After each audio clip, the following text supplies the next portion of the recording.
After 1,414 days of war, after hundreds of thousands of lives lost, and after the systematic destruction of an entire nation's infrastructure, something extraordinary happened on January 7th, 2026.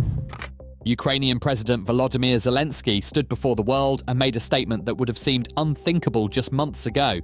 He believes this war, Europe's deadliest conflict since World War II, could end within the next 6 months. Hey, I am Arturs, and today we're talking politics. But here's what makes this moment so remarkable. As Zelensky spoke those words, the city of Dnipro, home to nearly 1 million Ukrainians, sat in complete darkness.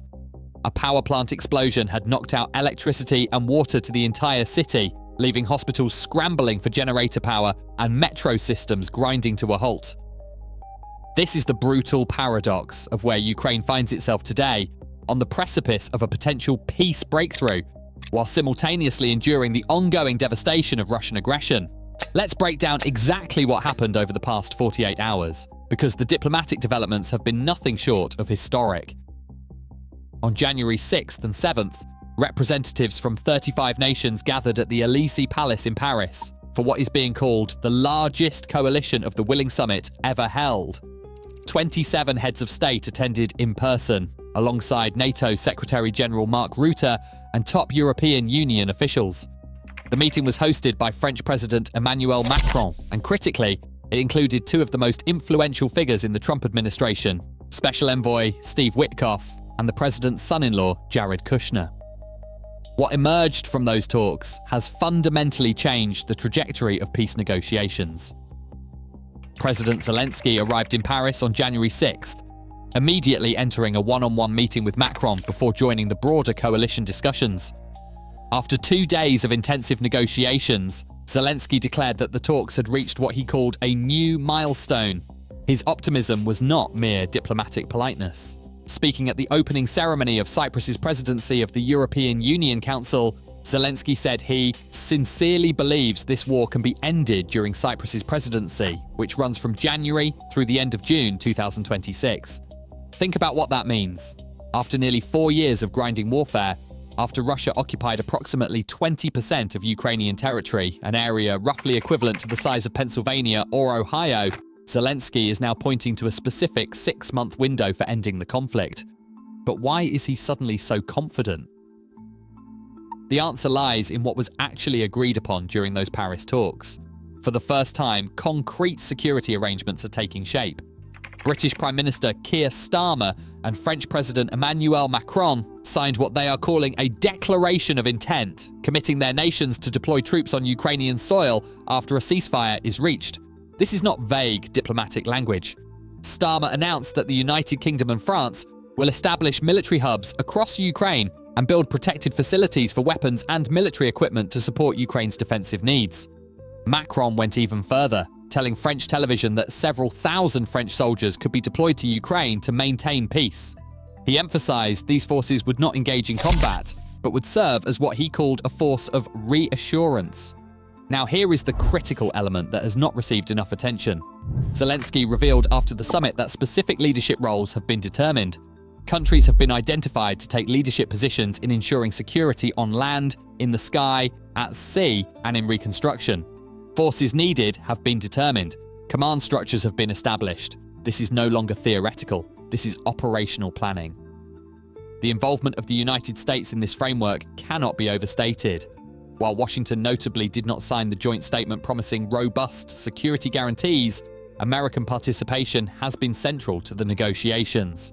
Special Envoy Steve Witkoff declared that work on agreeing security protocols was largely finished, and Zelensky specifically thanked America for what he called its willingness to provide a backstop on all fronts, including security guarantees, ceasefire monitoring, and reconstruction. The Ukrainian negotiating team, led by Rustem Umerov, the Secretary of Ukraine's National Security and Defense Council, met with Witkoff and Kushner for a third time during the 2-day Paris summit.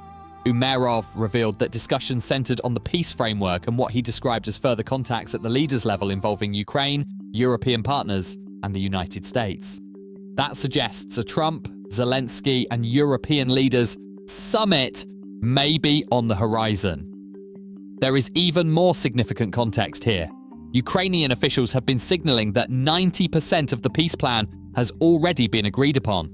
Zelensky himself confirmed that he and President Trump have found common ground on the vast majority of the American peace proposal. The remaining 10%, however, contains what may be the most difficult issues of all. The territorial question remains the central obstacle. Russia, which currently controls about 20% of Ukraine, including all of the Luhansk region and significant portions of the Donetsk region, is pushing for full control of the entire Donbass as part of any settlement. Another unresolved issue is the status of the Zaporizhzhia nuclear power plant, Europe's largest nuclear installation, which Russian forces have occupied since early in the invasion. Here is what makes this particularly complicated. Ukraine's constitution forbids ceding territory. Any peace deal involving territorial concessions would require a national referendum, and Zelensky has stated that conducting such a referendum would require a minimum 2-month ceasefire, what he calls a period of silence. The logistics of organising a legitimate democratic vote while under attack would be essentially impossible. Yet Zelensky has been careful to position Ukraine as willing to engage with even the most difficult questions. He has said that Ukraine does not shy away from the hardest issues and will never be an obstacle to peace. Peace must be dignified, he added, and that depends on partners ensuring Russia's real readiness to end the war. Now let's talk about Russia's position, because this is where skepticism becomes necessary. Vladimir Putin spent Orthodox Christmas on January 7th not at the Kremlin or a prominent Moscow cathedral, but at a church inside the Senezh Special Purpose Center, a military base approximately 60 kilometers northwest of the Russian capital. Russian independent investigative outlet Agents TiVo identified the location through analysis of Kremlin-released footage. The Kremlin, unusually, did not specify where Putin attended the service. What is significant about this choice of location is the symbolism. Putin surrounded himself with military personnel, including Major General Alexei Galkin, a Ukrainian-born commander of the Senezh Special Purpose Center, and Alexander Matovnikov, commander of Russia's Special Operations Forces. Putin told those gathered that his troops are celebrating Christmas, just as we all rejoice together in our common victories. This is not the language of a leader preparing for peace. German Chancellor Friedrich Merz offered perhaps the most sober assessment of the diplomatic landscape. He acknowledged that efforts were being waged under difficult conditions, noting that Russia is showing little willingness to negotiate. Moscow has provided few signals that it would accept the current proposals on the table. Putin has categorically rejected any deployment of troops from NATO nations to Ukraine as part of a peace deal. Even as diplomats negotiate in Parisian palaces, the reality on the ground tells a different story. On January 7th, 2026, as Zelensky spoke of peace, the city of Dnipro and several communities across Dnipropetrovsk Oblast were plunged into darkness. Local media reported an explosion and a flash near a thermal power plant in Dnipro shortly before the blackout. Nearly the entire city of 1 million people lost electricity. Residents reported disruptions to water supply and to mobile communications across multiple districts. Metro operations came to a complete halt. Mykola Lukashuk, head of the Dnipropetrovsk Oblast Council, announced there were no forecasts for when power would be restored. Power disruptions were also reported in neighboring Zaporizhzhia, though hospitals and critical infrastructure were successfully switched to generator power. This latest crisis is part of a systematic Russian campaign to destroy Ukraine's energy infrastructure. The numbers are staggering. According to The Economist, Ukraine's available generating capacity has fallen from 33.7 gigawatts at the start of the full-scale invasion to approximately 14 gigawatts as of January 2026. That is a loss of nearly 60% of the country's power generation capacity. Reports from October 2025 indicated that Russia had destroyed 60% of Ukraine's gas production ahead of the winter season. The Institute for the Study of War has warned that Russia's strike campaign is close to splitting Ukraine's power grid from east to west, with eastern regions at the brink of complete blackout and even Kyiv at risk. The Washington Post reported that strikes since October 2025 have pushed Ukraine's grid to the breaking point, with Kyiv residents facing up to 16 hours per day without power. In some parts of Ukraine, blackouts have lasted up to 4 consecutive days. This is the backdrop against which peace negotiations are occurring. Russia continues its assault on civilian infrastructure while simultaneously participating in diplomatic discussions about ending the war. Zelensky directly addressed this contradiction, telling reporters that Putin communicates peaceful messages privately to President Trump while openly celebrating destruction and giving orders to his generals about what territories to capture. Despite the ongoing devastation, there are reasons for cautious optimism. The coalition of the willing has achieved something that seemed impossible even a year ago, a genuine alignment between Washington, Kiev, and major European capitals on the framework for security guarantees. France and the United Kingdom have committed to putting soldiers on Ukrainian soil. The United States has indicated willingness to lead ceasefire monitoring mechanisms, and 35 nations have pledged to back robust security guarantees for Ukraine. The joint declaration from the Paris summit stated explicitly that Ukraine's ability to defend itself is critically important for ensuring the future of Ukraine and Euro-Atlantic collective security. Any settlement, the declaration continued, will have to be backed up by robust security guarantees. There is also movement on the economic front. On January 7th, the United States International Development Finance Corporation launched an online portal for applicants to submit projects to a United States-Ukraine reconstruction fund. The agency indicated that the first investments could be made in the months ahead, suggesting American commitment extends beyond the military sphere to Ukraine's long-term economic recovery. So where does this leave us? The next few months will be critical. Zelensky has pointed to the first half of 2026 as the window for ending the war. The security guarantee framework appears largely complete. The coalition of the willing has demonstrated unprecedented unity.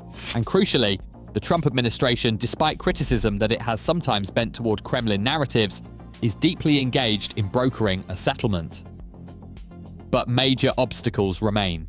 Russia has shown no willingness to compromise on its territorial demands. The question of the Donbass remains unresolved. The Zaporizhzhia nuclear plant status is undetermined. And any territorial concessions would require Ukraine to conduct a referendum that Moscow would likely try to disrupt. What is clear is that we are witnessing a pivotal moment in this conflict. The diplomatic architecture for ending the war is being constructed in real time.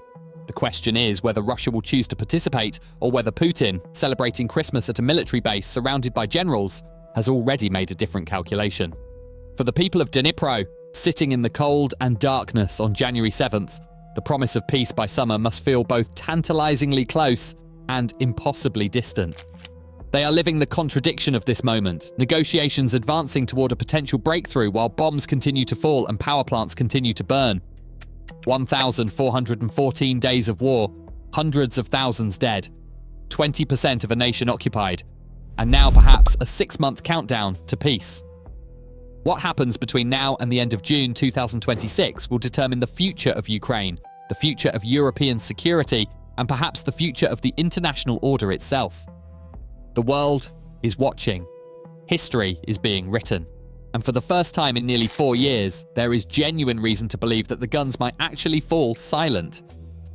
Stay with this channel for continued coverage as these historic developments unfold. The next 6 months may be the most consequential in modern European history.